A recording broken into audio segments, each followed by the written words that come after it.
What's up, YouTube? It's your boy TN Smooth back here with another banger, man. So we got the three true Walmart horror stories, man. I've been watching Mission Nightmare for a little while now, so shout out to him, man. Go subscribe to his channel and everything like that too, man. But no, we got the reaction to that. And like I said, I've been watching some of these. As you see, I watched this one for 4 years ago. I watched some of it at least. But yeah, so we got the true Walmart horror stories. Hop into this, see what people be doing. Like I said, for me, I be dipping in these situations. Somebody come up on me, all weird and stuff. I'm out. I ain't staying. I ain't asking questions. No, I'm gone. Like weirdos, like like you're probably hearing this and other ones that I do and stuff, man. They're, they're weird, bro. Like I ain't staying around that. So anyway, let's see what they got in this one. Man. See what they got.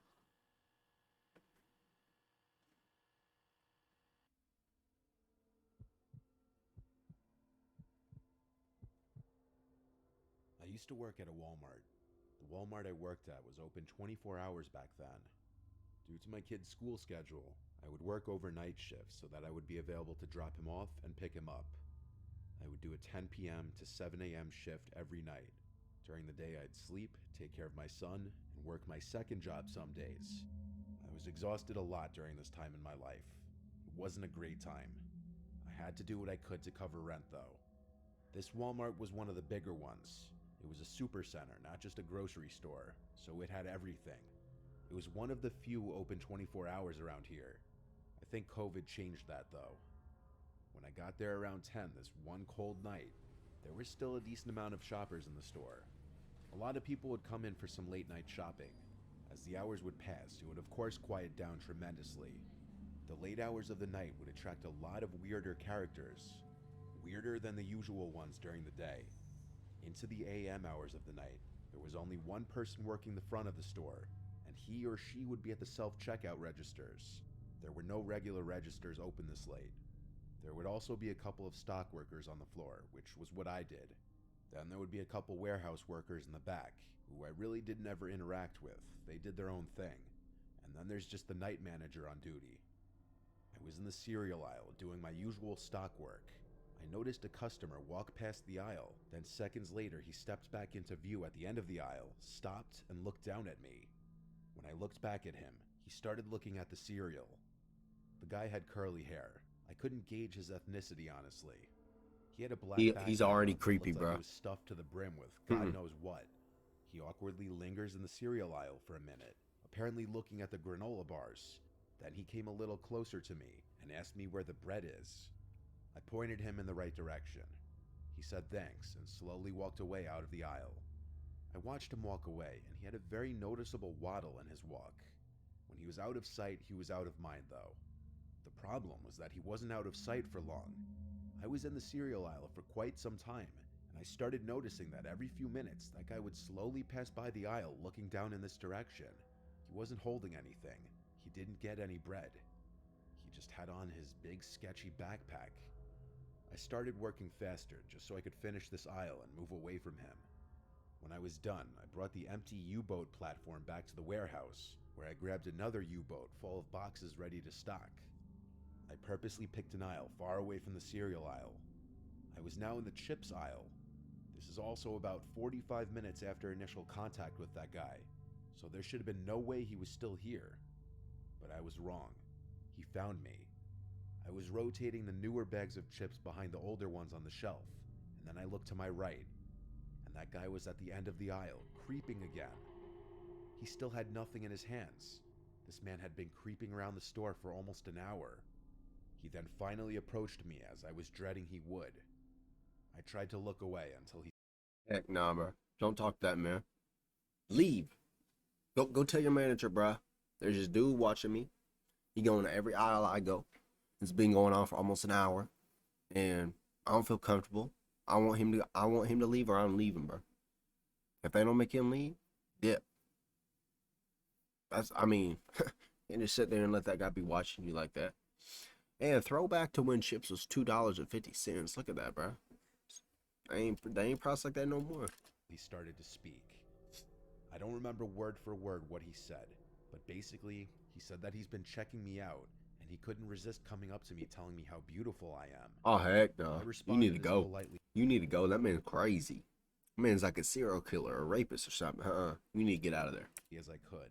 I did a fake little laugh and said, "No, thank you, that's very sweet." He didn't stop there, though. He asked a bunch of personal questions Heck like where nah. I'm from. Walk away, bro. I gave fake answers to everything. This guy absolutely reeked, and his breath was awful. I was genuinely repulsed.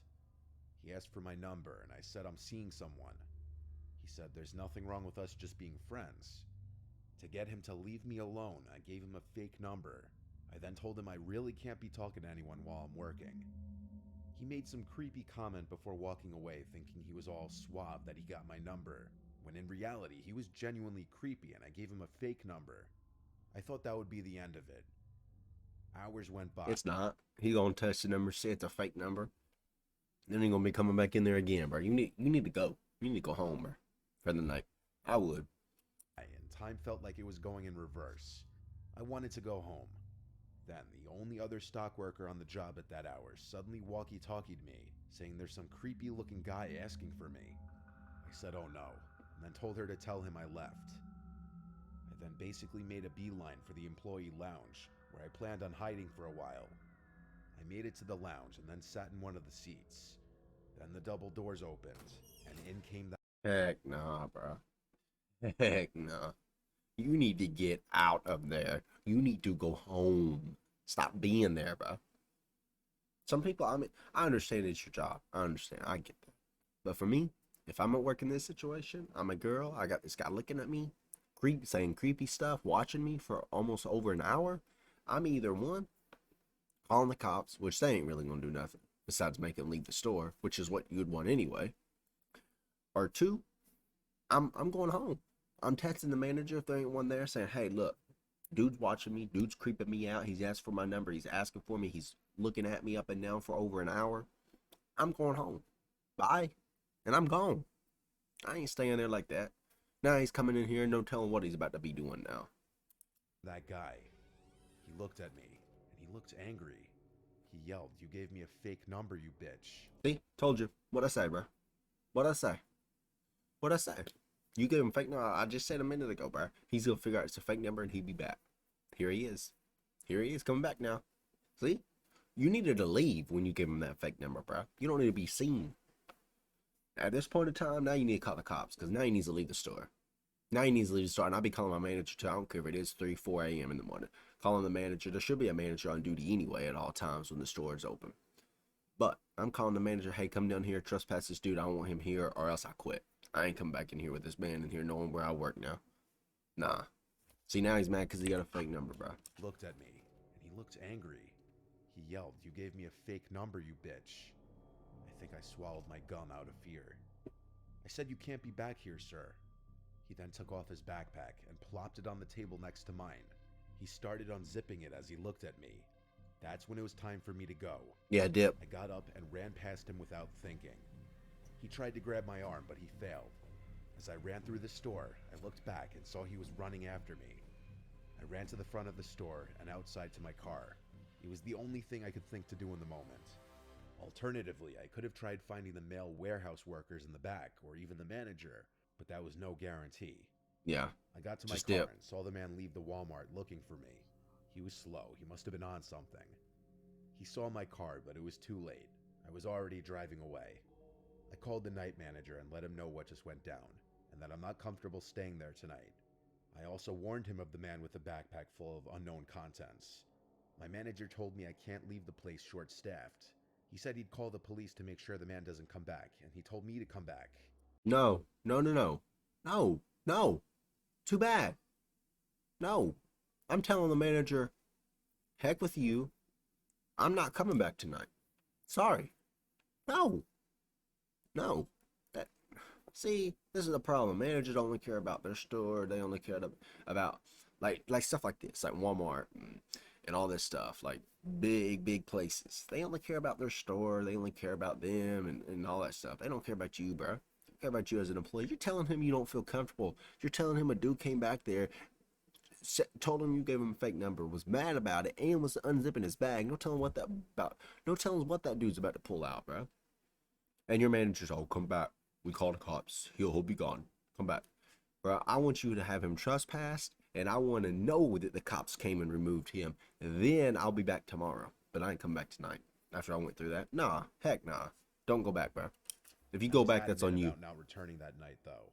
He eventually got the message and said he'd review the camera footage, but that I need to come back tomorrow night. And I did. He allegedly notified the police the next day of the man and gave the police department the surveillance footage. I met a lot of characters working that job, but this guy was by far the scariest. I don't know what he was reaching for in his backpack.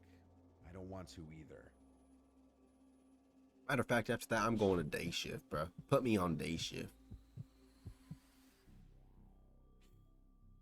I was 14 when this happened. Oh, Lord. There's a Walmart that's walking distance to my house. I used to sometimes go there to buy clothing and such before I was of driving age, since it was so close. Sometimes I'd go with my friend Emily, sometimes I'd just go alone. The Walmart is part of the nearby mall, but the mall kind of stinks now. Most of the good stores have closed over the years. Plus, I wasn't made of money when I was 14, and Walmart is cheap. One night, I walked to Walmart with my AirPods in. It's a 15-minute walk. When I put my AirPods in, I shut out everything else around me. I feel like most people with basic social awareness know that if someone's wearing headphones, it means they don't want to have to take them out to talk to you. I was minding my business in Walmart in the girls' clothing department when I noticed a guy next to me saying something. I couldn't hear what he was saying, but it looked like he was talking to me. I took out my AirPods, and I said, "Are you talking to me?" He said yes. He was this shorter man with gray hair who looked like 50. He had glasses and a clean-shaven face. He smiled and said, "Sorry, I didn't see your headphones." Sure he didn't. He said he was just telling me how his daughter buys the same exact kind of jeans I was wearing. I had no idea why he was telling me this, but I'm a very polite person to everybody. I don't care, always bro. have been. So I chose to be kind to him by laughing and saying, "Oh, that's funny." That should have been the end of an interaction that didn't need to happen, but of course, this wouldn't be a story if it was. I was still looking through this rack of tops as the man kept trying to talk to me. He mistook my kindness for actual interest in talking to him, clearly. He asked my age, and I said 14, and his response was unsettling. He basically said, "Oh, what a great age. So mature, but still so young." He asked my name, and for At this point, you know this guy's a creep, bro. This guy's a creep saying stuff like that, bro. Get out. Oh, some reason I actually gave him my real name. no. His response Oh to my name gosh. was, "Wow, that's my favorite name for a girl."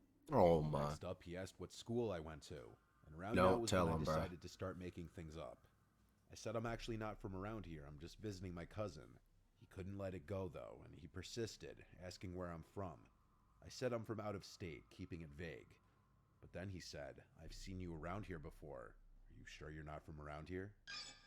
I looked at him and tried to think of a response, but instead, I ended up turning around and walking away from him. I was for the first time ever actually made very uncomfortable by a stranger. The way he said he's seen me before made me feel as though he'd been watching me or paid attention to me in this Walmart before. I went to buy the jeans I was holding at the front of the Walmart. Then I walked through the store to enter the mall. It was November or December, and they had just put up the Christmas decorations, so I wanted to walk through. And I also wanted Dang. to see if any They new got a stores Walmart were in their closed, mall, since my bro. shopping in Walmart was cut short. I walked through the mall with really nothing catching my eye. I went into a Victoria's Secret, and while inside of there, I saw through the glass that guy from Walmart sitting on a bench in the mall outside of the Victoria's Secret. I left the store and started walking very quickly through the mall. When I turned around and saw he was now walking behind me, I started to panic and called my mom, asking her for a ride because I was being followed by a man. I took her advice and waited in a store with multiple people inside. He came to the entrance of the store, and he creepily said my name in this way that he clearly didn't want a lot of people to hear him. I started to feel sick. I went to the cashier and said, "This man is following me. I don't know him." Some customers overheard and looked over, and the man clearly noticed and started walking away into the mall. The cashier, who was probably only 20 years old herself, sympathized with me. A couple even came over and said they'd wait with me until my mom got here. My mom came into the mall eventually, and I left with her, thanking the couple who waited with me. I didn't go to the mall or that Walmart alone anymore.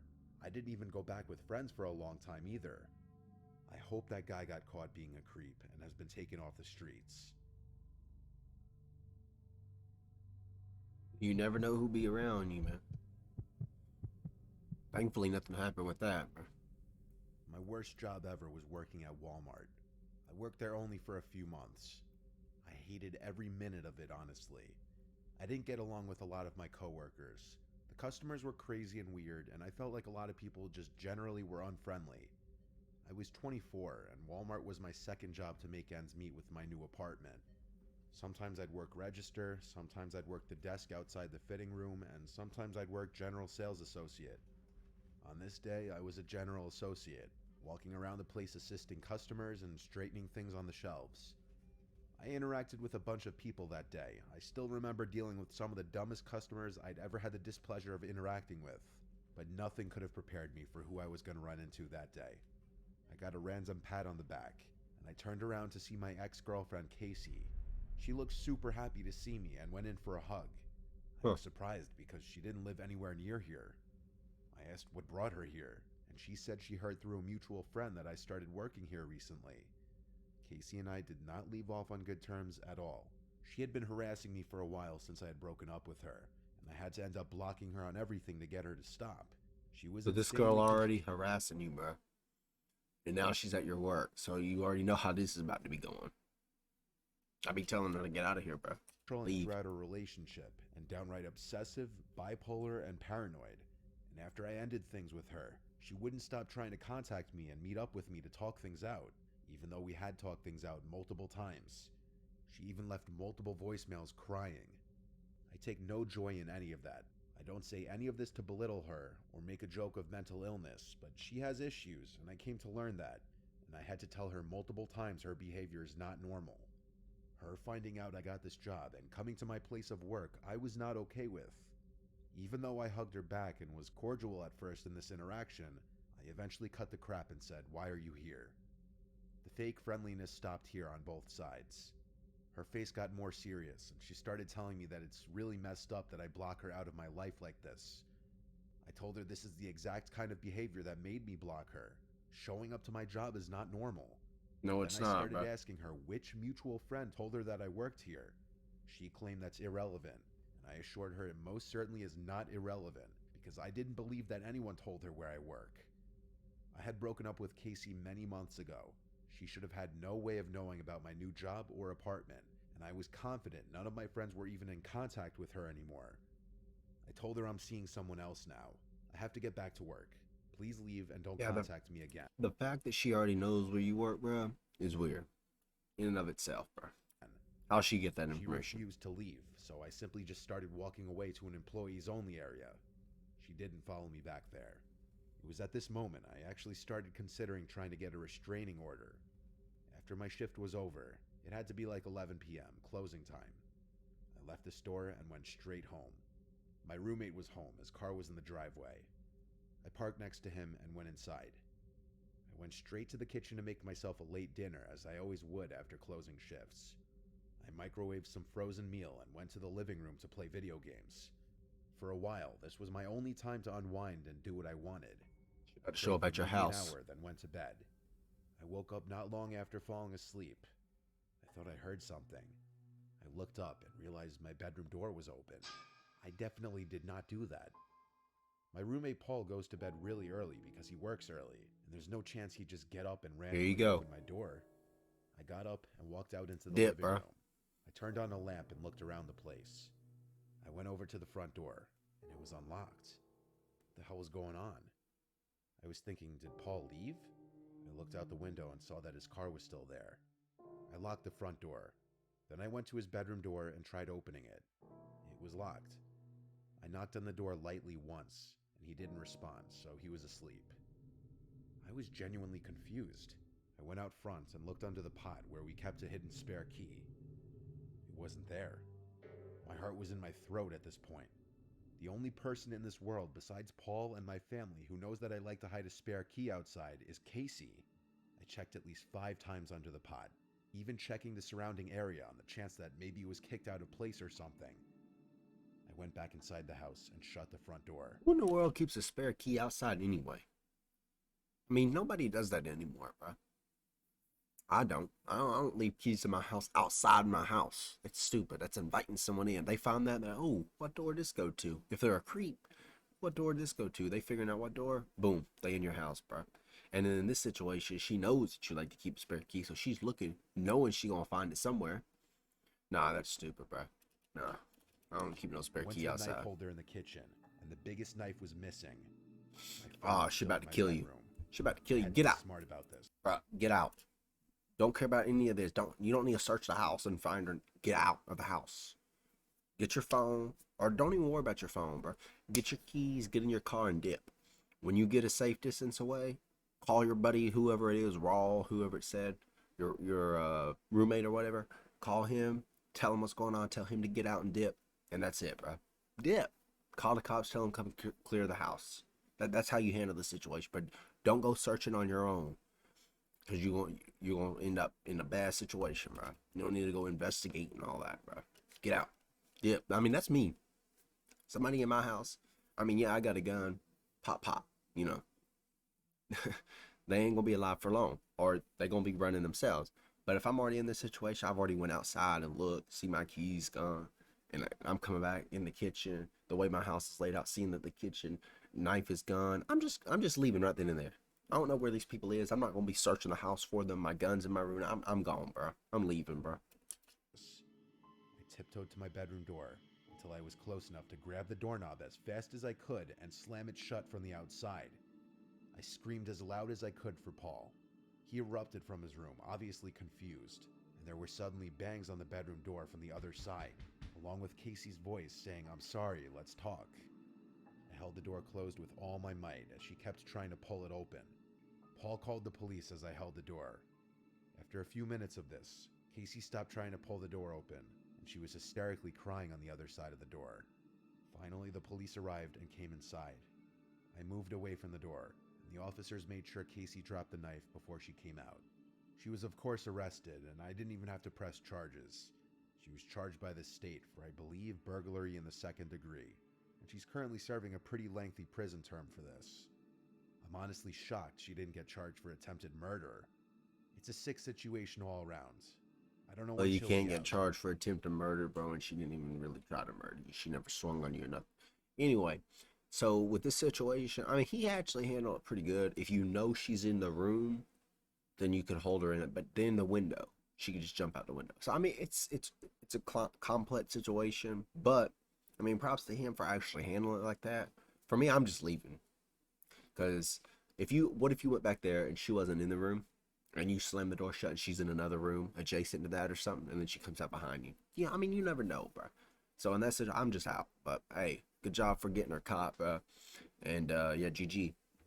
But now these, let me know if you like these down in the comments. I do some more of these, man. Make sure you like, subscribe, hit the bell icon, turn it on, bro. And I'll see you guys on the next one. We got the playoffs starting here in a couple days, bro. Well, the playoffs have already started, but you got the divisional round, so I'll be doing some more videos of that. I'll be doing some more of these. And yeah, make sure you like, subscribe, and I'll see you guys on the next one, man. Peace.